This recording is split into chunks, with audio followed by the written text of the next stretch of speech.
Guys দেখো এত গরম আর এখানে আমরা করছি পিকনিক। মাটন পিকনিক না, একজনের বার্থডে ছিল, তার ট্রিট দিচ্ছে। তো আমরা এই খেয়েই আমি মোটা হয়ে যাচ্ছি, মানে চলছে। আজ এ খাওয়াচ্ছে, কালও খাওয়াচ্ছে। তো এখানে আমি আর রূপা বৌদি সব কাটাকাটি করে এখানে রান্না বসিয়ে দিয়েছি। তো তোমরা দেখো এখানে আলু ভাজা হচ্ছে। আলুটা ফার্স্টে ভেজে নিচ্ছি, তারপরে এই তেলেই মাংসটা বসিয়ে দেবো। এখানে সব কাটাকাটি হয়ে গেছে আর রূপা বৌদি এখানে স্যালাডের জিনিসপত্র কাটছে। আর এটা কোথায় হচ্ছে বলো তো? আমাদের মানে বাড়ির ঢুকতেই সামনেটা, ছাদে হয়নি, কারণ সন্ধ্যাবেলা হলে দেখুন ভালোই হাওয়া দেয়, সেই জন্য ছাদে।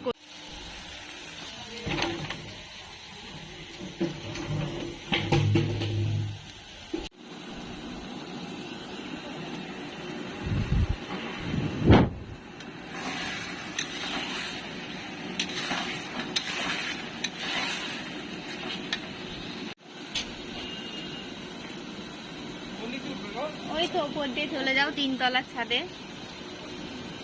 মশলা কষানো হয়ে গেছে, এখানে মাটনগুলো দিয়ে দিয়েছি। আর মাটন রান্না করতে তো অনেক সময় লাগবে, কারণ আমাদের কাছে এত বড় প্রেসার কুকার নেই যে তার মধ্যে দেবো। তো যাই হোক, এখন ওই আস্তে আস্তেই করব। তো মাংসটা দেখো কষানো হয়ে এসছে, কিন্তু এখনো অনেক কষাতে হবে, যেহেতু মাটন হতে তো সময় লাগবেই। আর এখানে অতটাও গরম লাগছে না, কারণ দেখো এই দেখো অনেক সুন্দর হাওয়া দিচ্ছে। এখন দেখো মাংসতে জল দিয়ে দিয়েছি। এখানে আছে 3 কেজি মাটন। আর এখন চাল নিয়ে নেব। চাল তো আনা হয়নি, কারণ চাল তো আমাদের ওই দেখো ওখানে বস্তা বস্তা, ওখান থেকে এখন চাল মেপে নেব 2 কেজি। এই হাঁড়িটায় করে ভাত হবে, আগে মাটনটা হবে, তারপর লাস্টে গিয়ে ভাত হবে।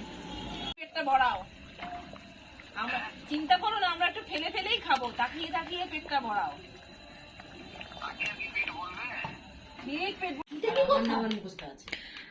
দেখো মাটন হয়ে গেছে, এখন ছেলেকে খাওয়াতে এসছি ঘরে। আর রূপা বৌদু এসছে এখানে হাওয়া খেতে, কারণ হাঁপিয়ে গেছি আমরা সবাই রান্না করতে করতে গরমে। তো এখন ওকে খাওয়াবো, তারপর নিচে যাব। ব্যাস রান্না হয়ে গেছে, এখন একে একে ভাগে ভাগে সবাই খেয়ে নেবে। আর খাবারটা খাওয়া হয়েছিল আমাদের ওপরে ডাইনিংয়ে। তো ব্যাস ভিডিওটা আমি এখানেই শেষ করছি। তো চলো টাটা।